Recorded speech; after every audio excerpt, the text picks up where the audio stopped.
This afternoon, I visited the ISKCON temple in Kolkata to have darshan of the Lord. I witnessed the worship of Lord Narasimhadeva and offered bhog to the deity. Located near Minto Park, Albert Road, in Kolkata, the Sri Sri Radha Govinda Temple, ISKCON, stands as one of the city's premier spiritual centers. It was established in 1970 by Bhaktivedanta Swami Prabhupada.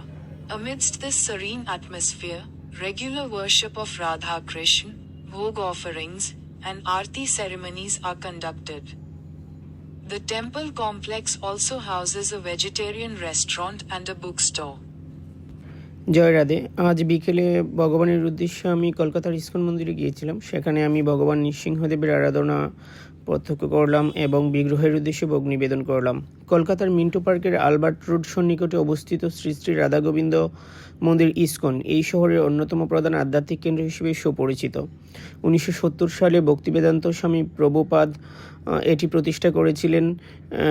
এই প্রশান্ত ও স্নিগ্ধ পরিবেশে নিয়মিত রাধাকৃষ্ণের আরাধনা, ভোগ নিবেদন এবং আরতি অনুষ্ঠান সম্পন্ন হয়ে থাকে।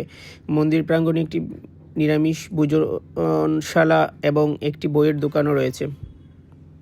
বিশেষ আকর্ষণ শ্রীল প্রভুপাদের সংরক্ষিত কক্ষ, মনোরম বাগানের সাথে গোবিন্দা নিরামিষ রেস্তোরাঁ। খুব সুন্দর একটি শান্ত